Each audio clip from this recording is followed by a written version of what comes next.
Okay, magandang araw po sa inyo mga boss, mga mama, mga sir. Property vlogging po ulit tayo ngayon. May binibentang property dito sa San Narciso. Very accessible. Residential area. Ito. Actually, itong kalsada po na to, pwede kayong tumagos papuntang San Marcelino dyan. Tapos, nandyan po yung mga sikat na resort na magandang ilog, yung malinaw na malinaw yung paper tree. Nandyan. And then, ito, papunta po ito ng ganun din, National Highway. Actually, ito papunta rin po ito ng National Highway. Yan, meron din yan access to National Highway. Meron din po dito going to National Highway. 8 minutes, 10 minutes, nasa downtown San Narciso na kayo. 8 minutes, 10 minutes, andito na po kayo sa downtown San Marcelino naman.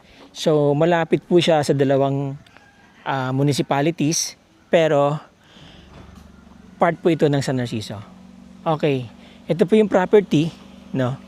1,800 square meters. Pasilip natin kay Chokoy.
So, alright, ito yung property.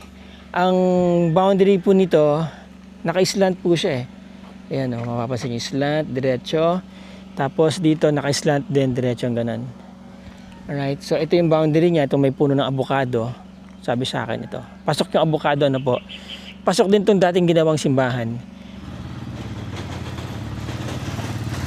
May bahay na po dito, ano. Ito simbahan to dati. Pero kasama po yan sa loob ng property. And then may bahay na pong nakatayo dito. Umuupa lang po yata ito dito sa lupa. Merong kawayan. Yan po. Okay. Maganda yung property kasi alam nyo, maganda yung location niya. Very ideal for residential area. Hindi nyo napansin tahimik dito. And yet, malapit lang kayo sa National Highway. Hello, magandang hapon po. Kukunan ko lang po ng video kasi binebenta daw itong property. Yes po, sir. Apo. Kunan ko lang po siya ng video. Apo. Papakita ko dun sa mga viewers tsaka mga buyers. Baka sakaling meron. Hanggang saan po ba yung boundary nila? Alam niyo po ba hanggang dito? Ay, Lane. Ay, natiti. Ito yung mga puno. Ayan. Ito daw po yung mga yung boundary, mga puno. Ayan, diretso. Tapos dito po, yung may bakod dyan. Hanggang dyan din lang po. Oo, naka-slant po siyang gano'n, ano? Apo. Okay, salamat po. So, ito, maluwag dito sa loob, mga boss. Mga sir.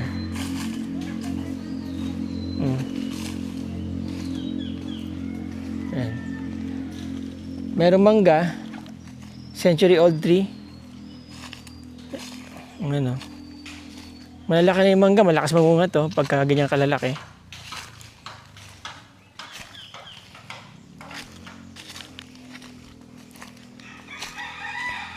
Merong dito nga, siguro ginawa nilang dating kulungan ng baboy ito.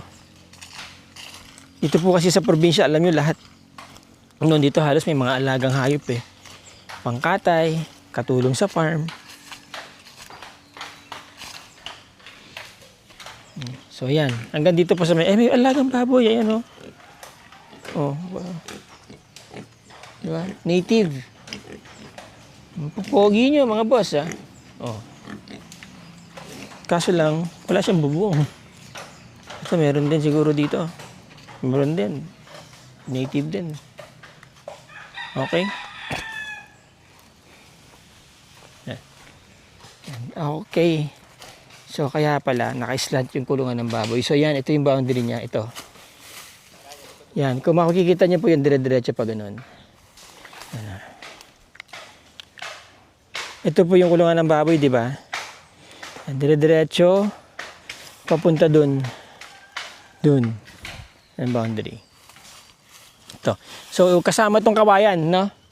Isang punong kawayan. Ano itong mga mangga kinalabaw? Indian. Pico tsaka Indian.